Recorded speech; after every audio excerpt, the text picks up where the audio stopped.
सभी को नमस्ते बच्चों। आगे बढ़ते हैं और हम आ चुके हैं अपने मेन प्रिंसिपल्स पे, जिसका हमें इंतज़ार था, जिसका हमने मीनिंग डेफिनेशन पढ़ा। उसके बाद हमने नेचर पढ़ा यानी फीचर्स पढ़े हमने, राइट। और उसके बाद हमने क्या पढ़ा? सिग्निफिकेंस और इम्पोर्टेंस, राइट। अब हम आ चुके हैं थियरीज ऑफ मैनेजमेंट, जिसमें हम आगे जो थियरीज हैं जिन्हें प्रिंसिपल्स यहाँ पे कहा जा रहा है उसके बारे में समझेंगे, right. So, management theories are the set of general rules and guide to the manager to manage an organization। ये बात हमने पहले ही पढ़ ली है कि भाई जो भी प्रिंसिपल्स है वो क्या है, जो थियरीज है क्या है, वो एक तरह के जनरल गाइडलाइंस है, एक तरह के रूल्स हैं जो मैनेजर्स फॉलो करते हैं बिजनेस को चलाने के लिए। Theories are an explanation to assist employees to effectively relate to the business goals and implement effective means to achieve the same. Yes, तो ये जो थियरीज हैं जो हम आगे पढ़ने वाले हैं, प्रिंसिपल्स, राइट, वो क्या है? वो एक तरह के एक्सप्लेनेशन है to assist employees. Assist employees का मतलब होता है एम्प्लॉयज को हेल्प करने के लिए, एम्प्लॉयज को कैसे काम करना है वो बताने के लिए। वो काम इस डायरेक्शन में करना है कि हमारा गोल अचीव हो पाए, जो बिजनेस का जो भी गोल डिसाइड हुआ है उसको अच्छे से इम्प्लीमेंट करके अचीव कर दें, right. Various management thinkers have introduced theories which are based on different approaches. Yes, तो बहुत सारे यानी कई सारे लोगों ने कई कई थियरी निकाली है मैनेजमेंट को लेकर, बहुत सारे थिंकर्स ने, राइट। हम उनके कुछ लोगों के ही पढ़ने वाले हैं, right. Management thinkers such as Frederick Winslow Taylor, FW Taylor कहा जाता है इन्हें, एल्टन मायो और हेनरी फायर। ये कुछ गिने चुने ऐसे नाम हैं जो बहुत फेमस हैं और इनके ही मैनेजमेंट प्रिंसिपल्स जो हैं बिजनेसेस में फॉलो किए जाते हैं। Have introduced the theories which are based on different approaches. These theories are applicable in all type of organization। ये तो हमने पहले ही पढ़ लिया है फीचर्स में, क्या? Universal application. With appropriate modifications, every manager can use these theories by adding some innovation technique and strategies। Yes, ये भी हमने पढ़ा है कि जो भी प्रिंसिपल्स है, जो थियरीज हैं, वो हम किसी भी बिजनेस में अप्लाई कर सकते हैं, थोड़ा थोड़ा मॉडिफाई करके। जिस बिजनेस में जिस तरह अप्लाई करना है उसको उस तरह से अप्लाई करेंगे और काम करेंगे अपना। It means this old theories are the basis of modern management theories. Yes, ये थियरीज 200 साल पुरानी है ऐसा देखा जाए तो, लेकिन आज भी ये उतने ही कारीगर हैं। इनके ही बेस पे आज के मॉडर्न मैनेजमेंट है की थियरी रची जाती है, या उसी के बेस पे आज की मॉडर्न मैनेजमेंट की थियरी बनाई जाती है। Organisations, workforce, society are facing some common problems. ठीक है, तो सबकी बात हो रही है, कंपनियों की जो वर्कफोर्स है पूरा, या जो समाज है, कुछ कॉमन प्रॉब्लम फेस करता है, जैसे कि सेंट्रलाइजेशन, केंद्रीकरण, हर चीज का केंद्रीकरण, सेंट्रलाइजेशन ऑफ अथॉरिटी, जैसे कि कुछ अधिकार कुछ ही लोगों के पास है, या कई सारे लोगों का अधिकार किसी एक के पास है। स्ट्रेस लेवल बहुत ज़्यादा है, मोटिवेशन बहुत कम है, एनवायरमेंटल बहुत सारे इश्यूज आ रहे हैं, हम देख रहे हैं, है ना। पर्यावरणीय समस्याएं आ ही रही हैं, बाढ़ आ रहा है, सुनामी आ रही है, कई सारे भूकंप वगैरह भी आ रहे हैं आजकल। तो behavioural problem, health problem, work life balance यानी पर्सनल लाइफ और वर्किंग लाइफ दोनों में बैलेंस नहीं हो पाता। काम ज़्यादा करना पड़ता है तो पर्सनल लाइफ डिस्टर्ब होती है, पर्सनल लाइफ में ज़्यादा इन्वॉल्व रहेंगे तो काम डिस्टर्ब होगा। अकाउंटेबिलिटी यानी जवाबदारी, हर चीज़ की जवाबदारी होती है, खासकर जवाबदारी सरकारी नौकरियों में होती है, right, etcetera. Theories of management definitely provide solution in such issue to the management people. Yes, और हमने एक बात पढ़ी क्या, कि मैनेजमेंट जो है वो किसी भी फील्ड में, किसी भी डिपार्टमेंट में, दुनिया के हर कोने में अप्लाई होता है। तो जब मैनेजमेंट हर कोने में अप्लाई होता है तो उसकी थियरी भी अप्लाई होगी। इसलिए तो इन सारे प्रॉब्लम्स का सोल्यूशन क्या है? Management theories, right. चलो, तो हम आ गए अपने उस दौर पे या उस मोमेंट पे जहाँ पे हमें अपने थियरीज को अच्छे से समझना है, पढ़ना है। तो पहली थियरी है Henry Fayol's administrative theory of management. इनके बारे में थोड़ा समझ लेते हैं। तो हेनरी फायल जो थे वो 1841 यानी आज से करीब 180 साल पहले, 180 ना, राइट, 180 साल पहले इनका जन्म हुआ था, और 1925 में यानी 100 साल पहले उनकी डेथ हो गई, ऑलमोस्ट 85 के आसपास के थे। ठीक है, was a French mining engineer, यानी एक कह सकते हो फ्रांस या उसके आसपास के देशों से थे, फ्रेंच माइनिंग इंजीनियर थे। माइनिंग का मतलब होता है जो ज़मीन के अंदर खुदाई करके चीज़ें निकाली जाती हैं, राइट, खनन का काम। Who turn a leading industrialist and successful manager. तो पहले उन्होंने स्टार्ट किया माइनिंग इंजीनियर के बेस पे, फिर वो बहुत बड़े इंडस्ट्रियलिस्ट बन गए, बहुत अच्छे मैनेजर बन गए। He started his career as a mining engineer in a French mining company and rose to position of the chief managing director. और देखो, स्टार्ट किया एज अ इंजीनियर और फिर उस कंपनी के चीफ मैनेजिंग डायरेक्टर बन गए, एमडी एक तरह से बन गए हो। After conducting many experiences and observation in the organisation, Fayol propose 14 principle of management which are explain in the famous book general and industrial administration. ठीक है, तो बहुत सालों तक इन्होंने चीज़ों को ऑब्जर्व किया, उस कंपनी में काम करते रहे, लोगों को ऑब्जर्व किया, प्रॉब्लम्स को ऑब्जर्व किया, सोल्यूशन पे काम किया, और पूरे ऑब्जर्वेशन के साथ उन्होंने मैनेजमेंट के 14 प्रिंसिपल्स ईजाद किए और वो दुनिया को दिया। किस बुक के through? General and industrial administration, ये इनकी किताब है, इसके अंदर ये 14 प्रिंसिपल्स दिया हुआ है जो मैनेजमेंट से रिलेटेड है। ठीक ना? Due to his contribution in the development of managerial thoughts, he is called as father of modern management. ये फिल इन द ब्लैंक्स या ऑप्शनल एमसीक्यू टाइप के क्वेश्चंस में आ सकते हैं, प्री टाइप के एग्जाम्स में भी आ सकते हैं अगर किसी का मैनेजमेंट रिलेटेड कोई एग्जाम होता है तो। ठीक है, माइक बराबर आवाज जा रही है कि नहीं? ठीक। So Fayol suggested 14 principle management, these statements serve as a guidelines for decision making and management actions. ठीक है, चलो आगे चलते हैं। तो यहाँ पे देख सकते हो वो 14 के 14 14 प्रिंसिपल्स कौन कौन से हैं। डिवीजन ऑफ वर्क, ये तो हमने शुरू में एग्जाम्पल में पढ़ लिया था। अथॉरिटी एंड रिस्पॉन्सिबिलिटी, यानी अधिकार और जिम्मेदारी। डिसिप्लिन, ठीक ना, नियमित काम करना। यूनिटी ऑफ कमांड, यानी कि ऑर्डर्स कहाँ से लेना है। यूनिटी ऑफ डायरेक्शन, चलना कैसे है। सबऑर्डिनेशन ऑफ इंडिविजुअल इंटरेस्ट और ऑर्गेनाइजेशन इंटरेस्ट, यानी कि कंपनी के हित में काम करना है या एम्प्लॉय के हित में या एम्प्लॉय के इंटरेस्ट से। प्रिंसिपल ऑफ सेंट्रलाइजेशन, सारे काम का एक केंद्रीकरण एक तरह से। रेम्यूनरेशन, यानी पेमेंट, पगार, वेजेस कैसी होनी चाहिए। स्केलर चेन, हायरार्की कैसी होगी, कौन बॉस होगा, कौन मैनेजर होगा, कौन एम्प्लॉय होगा, राइट, मतलब ऊपर नीचे कौन होगा। प्रिंसिपल ऑफ ऑर्डर, चीज़ों को व्यवस्थित अरेंज करना। प्रिंसिपल ऑफ इक्वलिटी की भावना होनी चाहिए। स्टेबिलिटी ऑफ टेनर, यानी कौन सा एम्प्लॉय कितने टाइम तक काम करें, या एम्प्लॉयज़ के काम करने का जो समय होना चाहिए। समय इन द सेंस कि जैसे अगर आप कहीं जॉब पे लगते हो तो सीधी सी बात है, आप सोचोगे ना कि मैं 5 साल 10 साल करूँ, उसकी बात हो रही है। टेनर यानी टाइम। प्रिंसिपल ऑफ इनिशिएटिव मतलब हर किसी को मौका देना कुछ नए आइडियाज ला के देने का। और principle of esprit de corps, ये जो वर्ड है ना स्प्रिट द कॉप्स, ये एक फ्रेंच वर्ड है क्योंकि वो फ्रेंच माइनिंग कंपनी में काम करते थे ना, तो उनको फ्रेंच भाषा आती थी, तो फ्रेंच के टर्म में ये इंग्लिश में है टीम वर्क। ठीक है, चलो तो स्टार्ट करते हैं। सबसे पहला है principle of division of work, और हम इस वीडियो में 7 प्रिंसिपल्स करेंगे और अगले एक वीडियो में 7 प्रिंसिपल्स करेंगे, क्योंकि मैं वीडियो को छोटा रखना चाहता हूँ और क्योंकि ये बहुत ज़्यादा है तो हमें डिस्कशन 14 प्रिंसिपल्स हैं, यानी हर एक पॉइंट पे कम से कम 2-3 मिनट तो डिस्कशन करना ही होगा, तो वीडियो बहुत बड़ी हो जाएगी, right.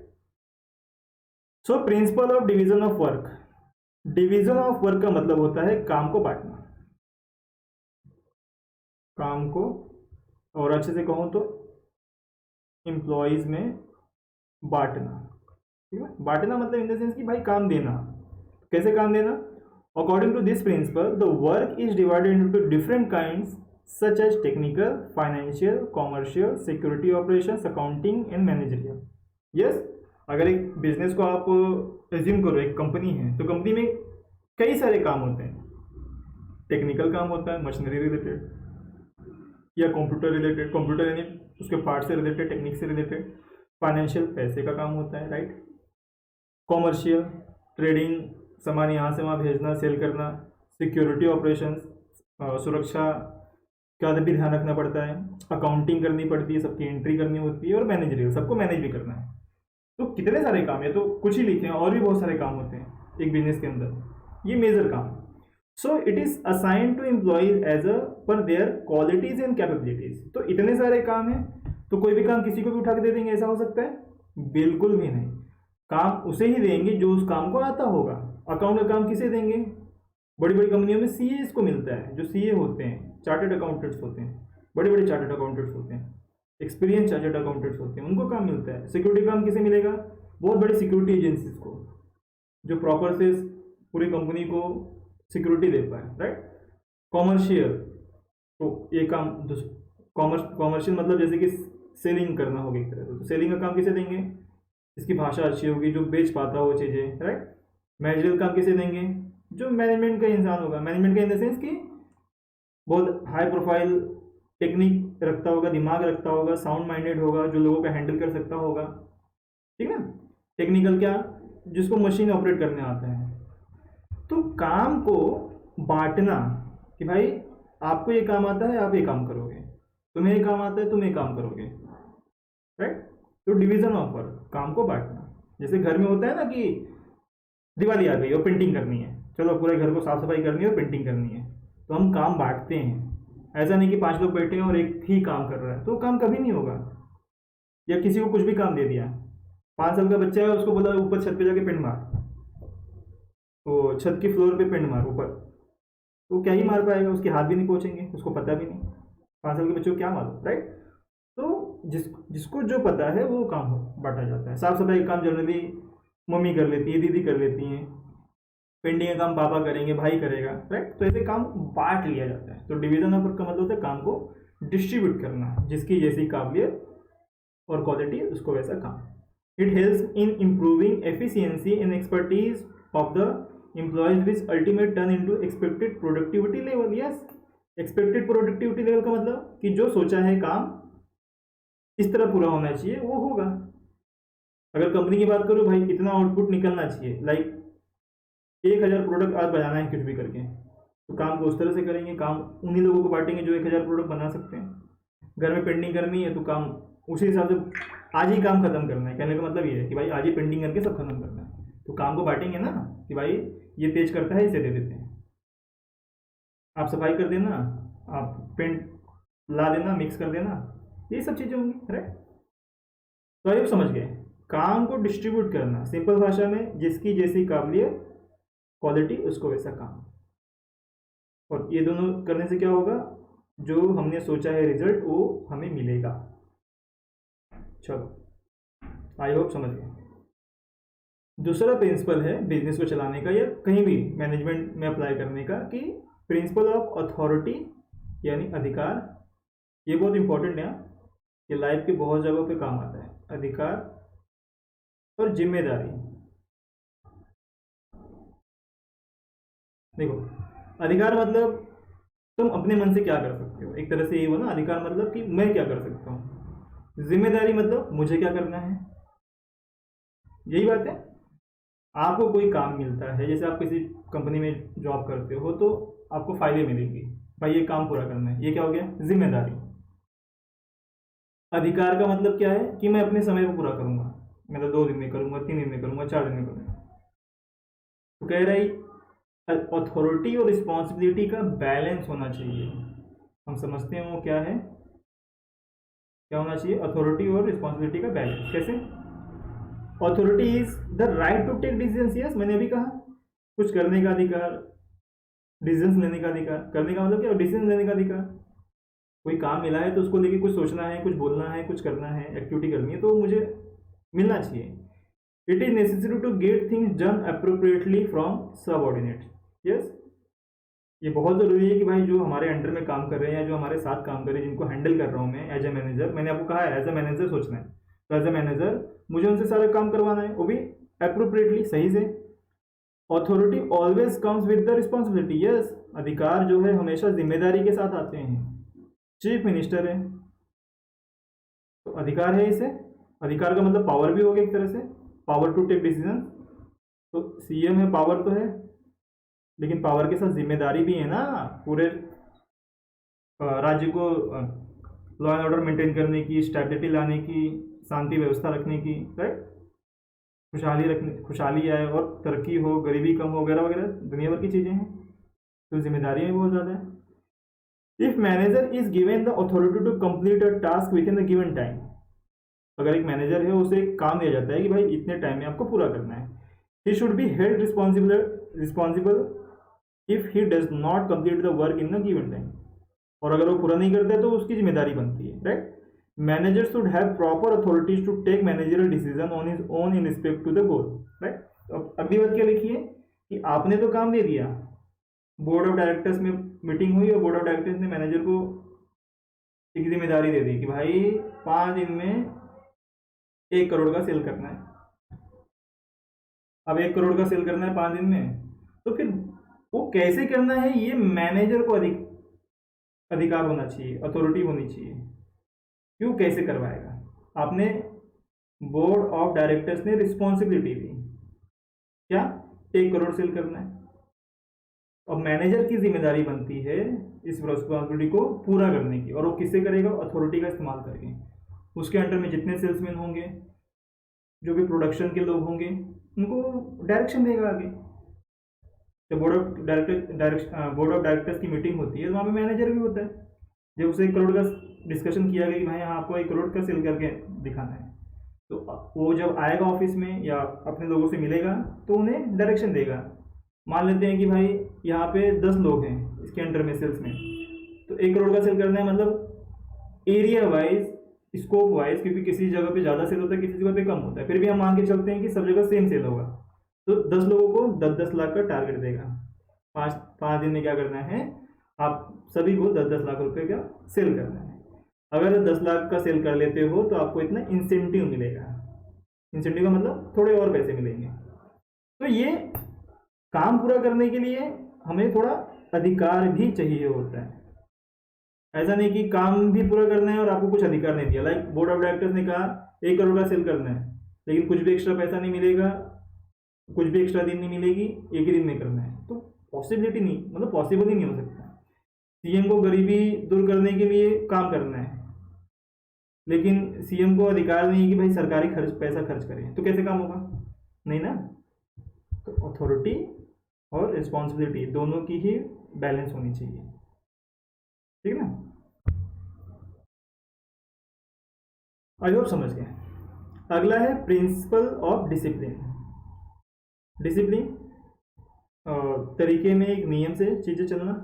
According to Fayol, discipline is the most essential thing in the organization. तो हेनरी फॉयल कर रहे हैं कि भाई बार बार निकल जा रहा है ये। हेनरी फॉयल कह रहे हैं कि डिसिप्लिन जो होता है वो बहुत इंपॉर्टेंट होता है ऑर्गेनाइजेशन में। और मैं कहूँगा कि भाई डिसिप्लिन जो है वो दुनिया की सभी जगहों पे इंपॉर्टेंट है, लाइफ में भी बहुत इंपॉर्टेंट है।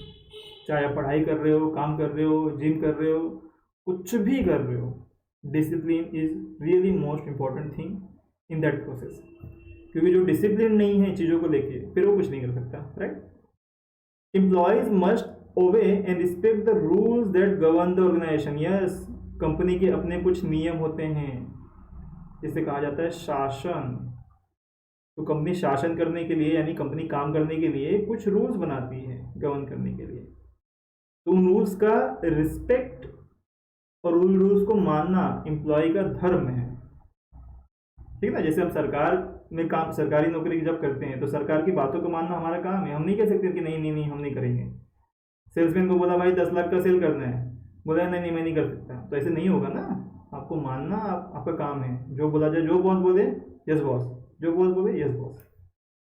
Discipline helps to achieve the goals in the organisation. Yes, discipline में काम करोगे तब जो आपने सोचा है वो हमेशा पूरा होगा। Good discipline is the result of effective leadership. Yes, good discipline क्या होता है? इफेक्टिव लीडरशिप का एक साइन है एक तरह से। जैसे कि एक कोई लीडर है, उसके अंदर में 10 लोग हैं, अब कोई किसी की नहीं सुन रहा है, तो हम कहेंगे ये इफेक्टिव लीडरशिप नहीं है। लेकिन एक कोई ऐसा लीडर है जिसकी सब सुनते हैं, तो हम कह सकते हैं हाँ ये इफेक्टिव लीडरशिप है। इफेक्टिव लीडरशिप का मतलब यही है कि आपके अंडर में काम करने वाले लोग आपकी बातें सुन रहे हैं, यानी डिसिप्लिन है सबके अंदर, आपने डिसिप्लिन भरा है। होते हैं ना, बहुत लोग होते हैं उत्पाद मचाते हैं, इवन टीचर्स में भी बहुत सारे होते हैं जिनकी बच्चे सुनते ही नहीं हैं, तो वो डिसिप्लिन मेंटेन ही नहीं कर पाते, राइट। तो there must be a clear understanding between management and workers regarding the organization's rule. Basic discipline should be observed at all level of management. ठीक है, तो बहुत ही क्लियर अंडरस्टैंडिंग होनी चाहिए कि मैनेजमेंट को क्या करना है, वर्कर्स को क्या करना है, दोनों के बीच कैसी बातचीत होनी चाहिए, और एक क्लियर डिसिप्लिन मेंटेन होना चाहिए. बोले ना, एक गैप हमेशा रहना चाहिए सीनियर में जूनियर में. ज़्यादा दोस्ती भी नहीं होनी चाहिए और ज़्यादा अलगाव भी नहीं होना चाहिए. बहुत ज़्यादा दोस्ती हो गई तो फिर जूनियर भूल जाएगा कि भाई वो मैनेजर है, और फिर मनमानी भी करना चालू कर सकता है. तो थर्ड प्रिंसिपल था प्रिंसिपल ऑफ डिसिप्लिन. कंपनी में डिसिप्लिन होना चाहिए काम को लेकर, सब चीज़ को लेकर. जैसे 10 बजे आना है, 6 बजे जाना है, ये काम ख़त्म करके ही घर जाना है, ये चीज़ें होनी चाहिए, मनमानी नहीं. Principle of unity of command. Command का मतलब होता है, आप कह सकते हो एक तरह से कुछ कहना या डायरेक्शन देना. ठीक है, एक तरह से आप कह सकते हो डायरेक्शन देना, आप कह सकते हो. कमांड का मतलब डायरेक्शन देना. Each member of organization should receive order from only one superior. देखो कितनी बड़ी बात लिखी है, यहाँ पे डायग्राम भी है. कह रहा है कि जो भी मेंबर काम कर रहा है, जैसे कि एम्प्लॉय जो भी काम कर रहा है, उसको ऑर्डर बस एक ही सुपीरियर पे आना चाहिए. सुपीरियर का मतलब जो उसका बॉस हो, यानी एक इंसान के ऊपर 4 बॉस नहीं होने चाहिए. एक इंसान के ऊपर एक ही बॉस होने चाहिए. उसके ऊपर उसका बॉस होगा, उसके ऊपर उसका बॉस होगा, अलग बात है. लेकिन मुझे जो ऑर्डर देगा, मैं एम्प्लॉय हूँ और मुझे जो ऑर्डर दे रहा है वो एक ही इंसान होना चाहिए. 2 लोगों से ऑर्डर मुझे नहीं आने चाहिए. Right. This principle helps in managing conflict and solving disputes among the people in the organisation. Yes, अगर 2 लोग मुझे ये करेंगे, ऑर्डर देंगे, तो फिर मैं किसकी बात मानूंगा? और इसमें झगड़ा भी हो सकता है, क्योंकि ये भाई बोलेंगे कि कुछ और करो, ये भाई बोलेंगे कुछ और करो सेम टाइम पे, तो मैं किसका काम करूंगा? तो मैं परेशान भी हो जाऊंगा, इवन फ्रस्ट्रेट हो जाऊंगा. Right. It also helps in avoiding confusion. Yes, 2-3 boss हो गए हैं और 3 लोग मुझे ऑर्डर दे रहे हैं, तो 3 में से किसी की बात मानूंगा? इसकी मानूंगा तो ये दोनों नाराज होंगे, इसकी मानूंगा तो ये दोनों नाराज हो जाएंगे. तो ये कंफ्यूजन ना हो, ये स्ट्रेस ना हो, ये कॉन्फ्लिक्ट ना हो, ठीक है, डिस्प्यूट ना हो, इसके लिए एक के ऊपर एक ही सुपीरियर होना चाहिए और उसी से ऑर्डर आना चाहिए. If an employee receives command from more than one authority, देखो लिखा ना, अगर ऐसा होगा कि भाई एक से ज़्यादा लोग ऑर्डर देते हैं किसी को, he will get confused and will not be able to take decision about whose order should be followed. Yes, समझ ही नहीं पाऊंगा ना मैं, 4 लोग ऑर्डर दे रहे हैं मुझे, किसका ऑर्डर मानूं? नहीं समझ में आएगा. This is wrong approach. तो बिजनेस के लिए क्या है, ये रॉन्ग अप्रोच है. फॉर दिस ऑर्गेनाइजेशनल हायरार्की मतलब होता है कि हायरार्की मतलब बॉस, जैसे एम्प्लॉय के ऊपर मैनेजर के ऊपर उससे बड़ा मैनेजर, उसके ऊपर बोर्ड ऑफ डायरेक्टर्स का मैनेजर, उसके ऊपर चीफ. तो हायरार्की बोलते हैं. तो ना घर में छोटी बहन, उससे बड़ी बहन, फिर बड़ा भाई, फिर मम्मी, फिर पापा या मम्मी. राइट, ऐसे आते हैं. तो सुपीरियर सब हो गया. Should be well defined. Each employee should know his immediate superior and should receive order from him only.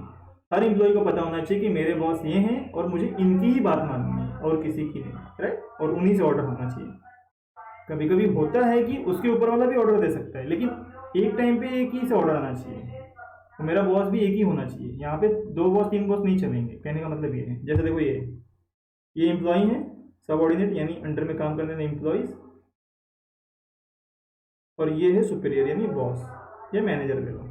तो एक मैनेजर तीनों को डायरेक्शन दे रहा है. तो आप ये मत बोलना कि सर 3 लोगों को डायरेक्शन दे रहा है. हमें ये देखना है कि जो एक एम्प्लॉय है उसको डायरेक्शन कहाँ से आ रहा है, एक ही से आ रहा है.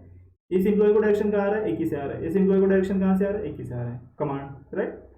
देखो ये रॉन्ग अप्रोच में क्या दिखा है, 3 एम्प्लॉय हैं और 2 मैनेजर हैं, दोनों ही सबको, यानी इस एम्प्लॉय को इससे भी कमांड आ रहा है, इससे भी कमांड आ रहा है, तो अब किसकी बात मानेगा? इसको भी इससे भी कमांड आ रहा है, इस पर. तो ये रॉन्ग अप्रोच है. राइट अप्रोच कि एक एम्प्लॉय को एक ही से कमांड आना चाहिए. ठीक है. नेक्स्ट है principle of unity of direction. ये डायरेक्शन मतलब किस तरफ जाना है, डायरेक्शन मतलब दिशा. ठीक है ना, ये तो हमें पता ही है, दिशा. So this principle states that there should be one head, one plan in every organization. Each group in the organization should have the same objective and the group should be directed by the one manager using single plan. तो इसको थोड़ा और अच्छे से explain करता हूँ. खासकर बड़ी कंपनियों के बारे में बात हो रही है, ठीक है यहाँ पे। तो अब बड़ी कंपनी को लेकर चलना, जनरली बड़ी कंपनी में क्या होता है ना कि कई सारे प्रोडक्ट होते हैं। जैसे अभी रिलायंस ही ले लो, चलो रिलायंस के बारे में सबको पता है, तो ये ले लेते हैं। रिलायंस सिर्फ पेट्रोलियम में डीलिंग नहीं करती। रिलायंस की पेट्रोलियम में है, रिलायंस के गारमेंट्स हैं, रिलायंस के टेलीकॉम कंपनी है, रिलायंस का फूड बाज़ार है, फूड मार्केट है, रिलायंस इलेक्ट्रॉनिक्स में भी डीलिंग करता है। देखो ये अलग अलग डिपार्टमेंट है, प्रोडक्ट्स भी अलग अलग हैं, उनकी सर्विस भी अलग अलग है। तो कह रहा है वन हेड वन प्लान, यानी एक डिपार्टमेंट का एक प्लान होना चाहिए। और इस डिपार्टमेंट में जितने लोग काम कर रहे हैं, मान लेते 100 लोग काम कर रहे हैं, तो वो 100 लोगों का भी प्लान एक ही होना चाहिए और इनका एक बॉस होना चाहिए। गारमेंट्स का एक प्लान अलग होना चाहिए अपना, ऑब्वियसली अलग ही होता है, आज के डेट में हम देखते हैं अलग ही होता है। तो कहे भी यही रहे, वही होना ही चाहिए। ऐसा ना हो कि इसका प्लान इसके साथ मिक्स कर दिया, इसका प्लान इसके साथ मिक्स कर दिया, या इसमें जो एम्प्लॉयज काम कर रहे हैं वो भी इसमें भी काम कर रहे हैं, ऐसा नहीं होना चाहिए। एक डिपार्टमेंट एक प्लान, और उस एक ही प्लान को सभी लोग फॉलो कर रहे हैं, ये ध्यान रखना है। देखा ना, each group in the organisation should have same objective and group should be directed by one manager using one plan. एक ग्रुप में एक मैनेजर, एक डिपार्टमेंट में एक मैनेजर, और एक मैनेजर को ये सारे लोग फॉलो करने चाहिए। तो डायरेक्शन क्या होना चाहिए? कंपनी के गोल की तरफ, सभी का डायरेक्शन, सभी का इंटरेस्ट, सभी का काम करने का तरीका, ठीक है।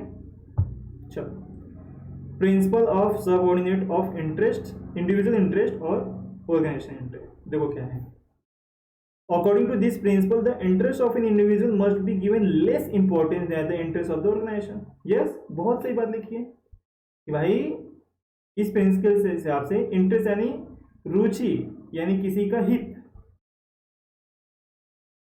इंडिविजुअल इंटरेस्ट, इंडिविजुअल मतलब किसी एक एम्प्लॉय के ऊपर ध्यान नहीं देना हमें कि वो क्या चाहता है एज ए मैनेजर, कंपनी क्या चाहती है हमें उसके ऊपर ध्यान देना है, कंपनी के लिए क्या फायदा है हमें उस पर ध्यान देना है।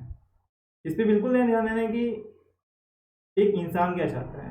होता है ना कि कंपनी में जब हम काम करते हैं, हमारे आसपास लोग होते हैं, तो एक का अपना ही चलते रहते हैं कि मुझे ये चाहिए, मैं बॉस बनूंगा, मुझे प्रमोशन चाहिए, मुझे ये चाहिए। तो उसके प्रमोशन पे ज़्यादा ध्यान देने से बेटर है कंपनी के प्रमोशन यानी कंपनी के ग्रोथ पे ज़्यादा ध्यान दें। तो बिजनेस में मैनेजमेंट क्या कहता है, उसके प्रिंसिपल क्या कहते हैं कि कंपनी का इंटरेस्ट हमेशा ज़्यादा होगा बजाय कि इंडिविजुअल इंटरेस्ट की। ये वही बात होगी कि देश का हित पहले इंपॉर्टेंट है किसी नेता के हित के पहले। कोई नेता है वो अपना हित चाहता है, उससे ज़्यादा इंपॉर्टेंट है कि वो देश के हित के बारे में सोचे, या देश का हित, और नेता ही नहीं, देश के सारे लोग हो गए, नागरिक भी हो गए। तो एक नागरिक के हित से ज़्यादा इंपॉर्टेंट होता है देश का हित, ठीक है। While taking decision in the organization, the manager should always consider the interest of whole group rather than the interest of single employee. Yes, एक और एग्जांपल ले लो कि भाई 10 लोगों का दोस्त, 10 दोस्त मतलब 10 बच्चे हैं या दोस्त हैं, उनका एक ग्रुप है, ठीक है ना। 10 में से 9 बोल रहे हैं कि हम जाएंगे इंडिया गेट घूमने, ठीक है। एक बोल रहा है नहीं इंडिया गेट नहीं, जू जाएंगे, ठीक है। तो अब 9 लोगों की बात मानी जाए कि एक जन की बात मानी जाए? सीधी सी बात है, जो सबसे ज़्यादा लोग चाहते हैं वही बात मानी जाएगी। सेम बात यहाँ पे भी है कि पूरा ग्रुप मिलकर काम कर रहा है, तो ग्रुप के अधिकतर मेंबर एक को छोड़कर चाहते हैं ये हो, ये सही डिसीजन है। एक चाहता है नहीं ये हो, तो एक के पीछे नहीं जाना है, पूरे ग्रुप के पीछे जाना है, ठीक है ना। Similarly, the employee should protect the interest of the organization first and his personal interest should be subordinated। और सेम ये एम्प्लॉय के लिए भी बात आ रही है। मैनेजर को तो सोचना ही है, एम्प्लॉय को भी सोचना है कि भाई बिजनेस पहले है, यानी बिजनेस, कंपनी का हित, कंपनी का प्रॉफिट, कंपनी का गोल अचीवमेंट पहले आता है, मेरा प्रमोशन, मेरा इंसेंटिव बाद में आता है। ऐसा यहाँ पे कह रहे सोचने के लिए। एग्जाम्पल देखो बहुत बढ़िया दिया है। For example in every game, चलो क्रिकेट पकड़ लेते हैं, the player always thinking about the winning the match. Yes, जब क्रिकेट खेलते हैं धोनी, कोहली, राइट, रोहित, बुमराह, जितने भी लोग हैं, ईशान किशन, एनीवन, तो जब लोग खेलते 11 प्लेयर, तो उनका मेन फोकस क्या होता है, मैच जीतना है, ना कि rather than their individual record, ना कि भाई मेरी सेंचुरी होनी चाहिए। तो उनका पहला फोकस सेंचुरी नहीं होता है, उनका पहला फोकस होता है मैच को जीतना है। उसके बीच में सेंचुरी बन गई, वेरी गुड, अच्छी बात। लेकिन अगर सेंचुरी के चक्कर में तुम मैच हरा दो तो ये बात बिल्कुल सही नहीं होता है ना। ऐसा बहुत बार होता नहीं है, मतलब कोई करता नहीं, लेकिन ऐसा हुआ तो एक बॉल पे 6 रन चाहिए, मान लेते हैं 2 बॉल बचा है, ठीक ना, और 6 रन चाहिए, सामने कोई ऐसा है जो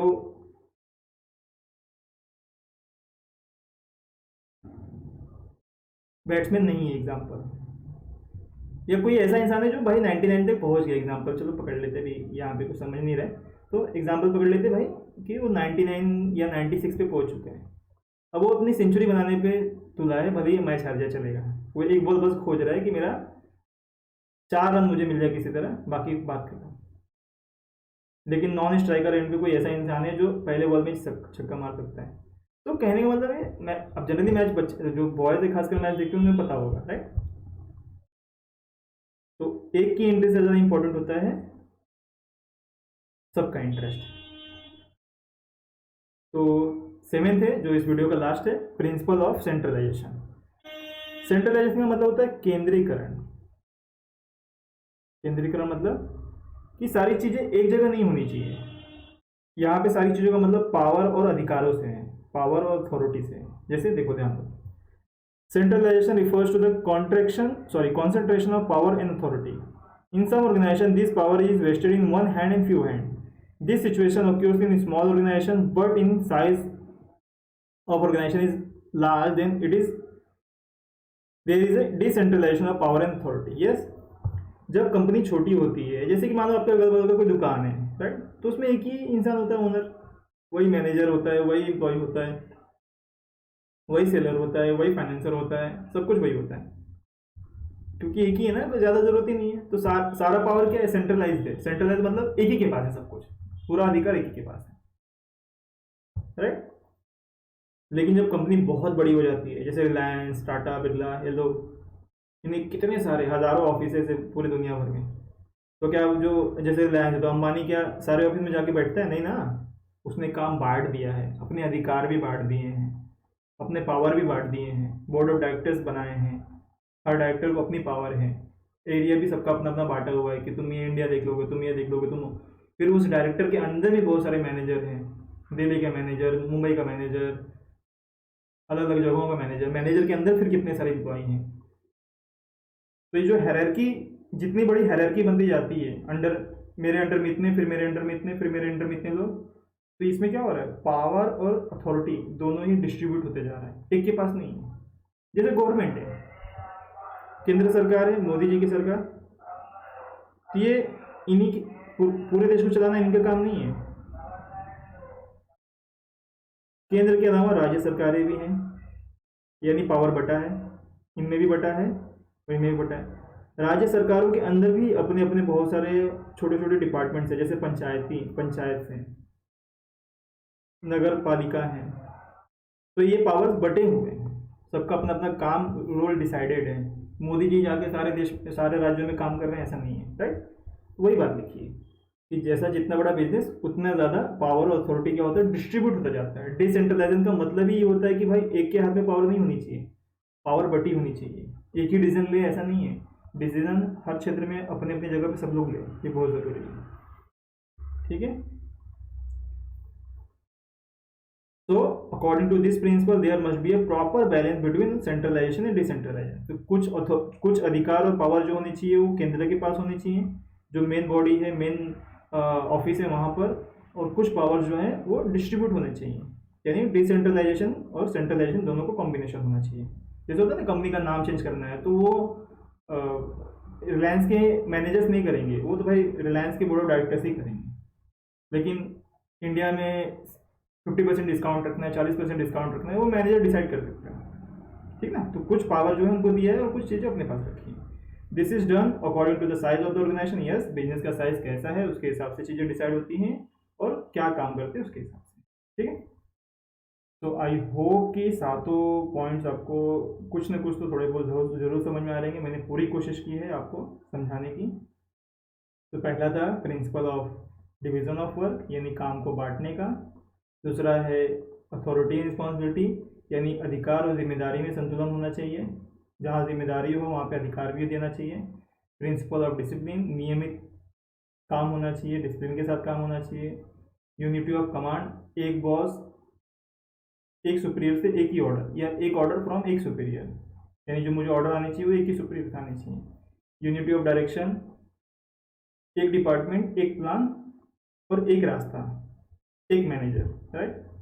principal of subordinate of interest in और टू ऑर्गेनाइजेशन इंटरेस्ट, इसका मतलब कि भाई किसी एक की हित से ज़्यादा ज़रूरी है बिजनेस का हित, ठीक है। और प्रिंसिपल ऑफ सेंट्रलाइजेशन, केंद्रीकरण से ज़्यादा सही रहेगा कि डिसेंट्रलाइज करें, या दोनों का बैलेंस, कुछ पावर्स नीचे छोड़ दें और कुछ पावर्स अपने हाथ में रखें, ठीक है। तो ये लेक्चर यहीं एंड करते हैं। बाकी 7 पॉइंट जो है 7 प्रिंसिपल हैं वो हम अगले लेक्चर में करेंगे।